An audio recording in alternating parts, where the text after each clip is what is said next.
Hi students, this is KSR sir. Today we will discuss about Le-Chatelier's principle. This is most important. Already we discussed what is reversible reaction. In reversible reaction, equilibrium may be attained. At equilibrium, rate of forward reaction must be equal to rate of backward reaction. Okay. So in reversible reactions, the position of the equilibrium may be affected by the equilibrium pressure of the mixture and temperature of the reaction and concentrations of the reacting substances or products. So that was explained by Le-Chatelier. So that is called Le-Chatelier's principle. See here, Le-Chatelier principle describes the effect of change in concentration, pressure, temperature on a reversible system. Okay, on a reversible system. In reversible system, what happens? Equilibrium may be attained. So here, Le-Chatelier will be explained the position of the equilibrium by changing the pressure, temperature or concentration. Okay. So here, see statement. If a system at equilibrium, compulsory we should take reversible reaction that is present at equilibrium. Equilibrium means the rate of forward reaction must be equal to rate of backward reaction. Is subjected to change of concentration, subjected to change of concentration, pressure or temperature. Either one of the condition change.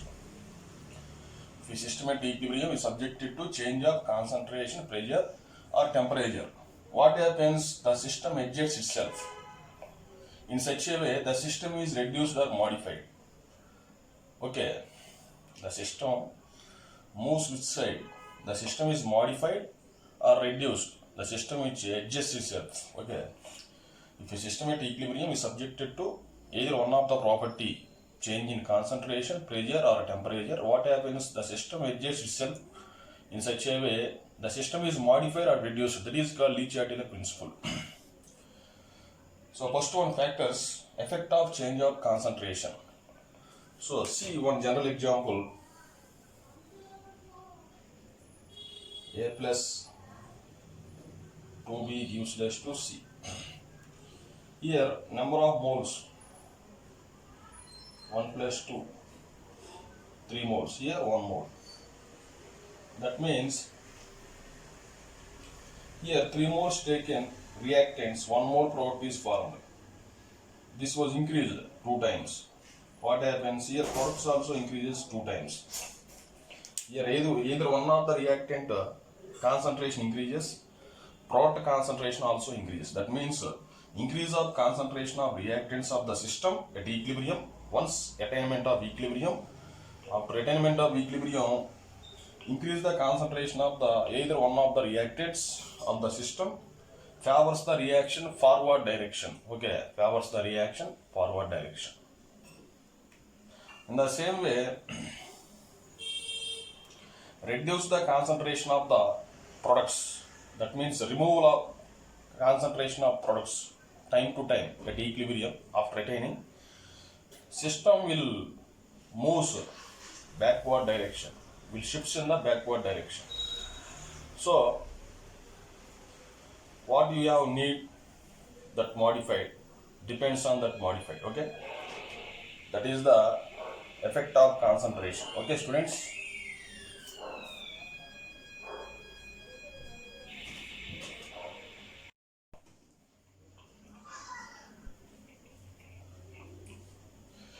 next factor, effect of pressure. See here, already we know according to Boyle's law,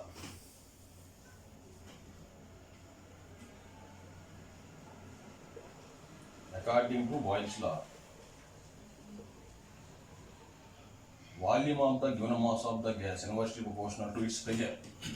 Okay, that means volume increases, pressure decreases. So change in pressure has effect on equilibria involving gaseous substances only. Okay, but not in the case of solid substances and liquid substances. Okay, here which depends on the number of moles of reactants and number of moles of products taken in the system. That means depends on the delta n. Already we discussed delta n means number of moles of gaseous products minus number of moles of gaseous reactants. Delta n means number of moles of gaseous products minus number of moles of gaseous reactants. So here case 1, if delta n is equal to 0, number of moles of reactants must be equal to number of moles of products. That means delta n is equal to 0. Pressure has no effects. That's that type of system. If delta n is equal to 0, number of moles of reactants must be equal to number of moles of products. So pressure has no effect on that system. Example, H2 gas plus I2 gas gives rise to 2HI gas. Here delta n is equal to 0. 2 minus 2, that is equal to 0. Okay. This type of systems, pressure has no effect. That means number of moles of reactants that is equal to the number of moles of products. Next, observe case 2. If delta n is negative, negative means number of moles of reactants greater than number of moles of products.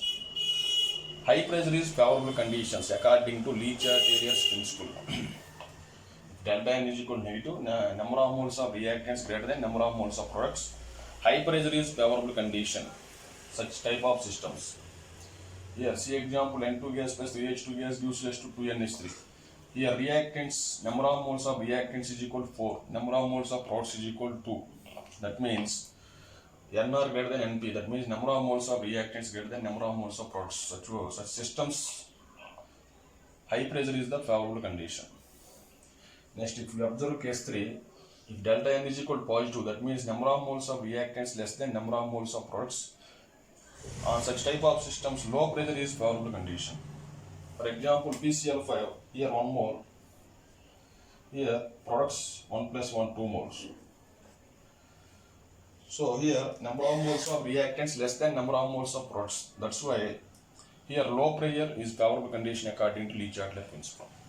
That means effect of pressure on a system at equilibrium, which depends on the number of moles of reactants and the number of moles of products. If delta n is equal to 0, there is no effect of equilibrium. Okay.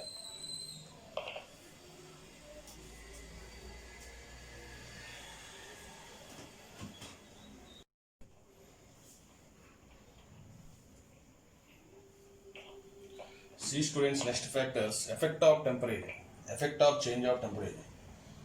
This temperature depends on the reactions present in which condition. The reaction is endothermic, that means delta H is equal to positive values. See here example, N2 gas plus O2 gas gives rise to 2NO gas. Here delta H is equal to plus 180. Plus 180 means this is the endothermic reaction.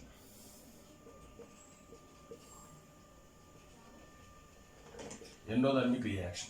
That means here increase in temperature means heat is supplied. Okay, increase in temperature means heat is supplied. Equilibrium will shift in the direction in which the heat is absorbed. Endothermic reaction means heat is absorbed. That's why here high temperatures are the favorable condition.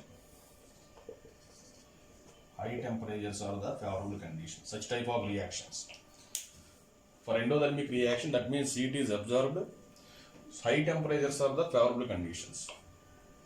See example 2, N2 gas plus 3H2 gas gives rise to 2NH3 gas. Here delta H is equal to negative. Negative means this is the exothermic reaction. Exothermic reaction means heat is released. That's why here low temperatures are the favorable conditions according to Le-Chatelier's principle. Okay, that depends on the enthalpy of the reaction. The change in enthalpy is positive, that means endothermic reaction. That reaction requires high temperatures. The change in enthalpy negative value, that reactions are called exothermic reactions. That reaction, the systems require low temperatures according to Le-Chatelier's principle. Okay, that is the effect of temperature. Next, effect of catalyst. Catalyst is the substance which increases the speed of the reaction but has no influence on the position of the equilibrium. Okay. Catalyst has no influence on the position of the equilibrium, but it speeds up the attainment of equilibrium. Okay, that only speeds up the reaction. Next, effect of volume. Volume means number of moles. Number of moles increases, volume increases. Comparatively, reactants and products, pressure decreases. Number of moles decreases, volume decreases, pressure increases. Compare both reactants and products. Compare both reactants and products of number of moles. In forward direction, number of moles decreases, volume decreases, high pressure is favorable. In forward direction, number of moles increases, volume increases, low pressure is favorable condition. So these are the effect of change of temperature and effect of catalyst and effect of change of volume. Okay.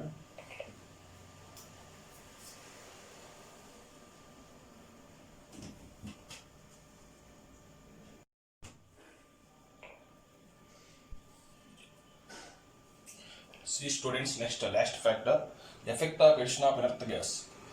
We know inert gases means helium or neon, argon or helium. These are the inert gases. That means lazy gases. When inert gas like argon or helium is added to the system of equilibrium, what happens at constant volume? This is the important. At constant volume, we added inert gases like argon or helium to the system of equilibrium. What happens? The total pressure will be increases. Okay, according to Boyle's law, the total pressure will increase, but concentrations or partial pressures of individual substances do not change. Okay, but concentrations or partial pressures of substances do not change. So hence there will be no effect. Okay, at constant volume, when inert gases like helium or neon or argon is added to the system of equilibrium, total pressure will be increased, but concentrations of partial pressures, that means substances, do not change, hence there will be no effect. But helium or argon is added to the system at constant pressure. What happens? The total volume increases, the concentrations of substance, that are partial pressures of the substances, decreases. Then equilibrium shifts in a direction of increasing number of gaseous moles. Okay, here there is effect. See example, N2 gas plus 3H2 gas, here 4 moles, here 2 moles. At constant volume, helium or argon is added to this system, there is no effect. At constant pressure, helium or argon is added to the system. What I said, the total volume will increase, concentrations of substance decreases, then equilibrium will shift in the direction increasing number of gaseous moles. Which side increases? Backward direction. So the system shifts towards the backward direction. Okay, carefully observe.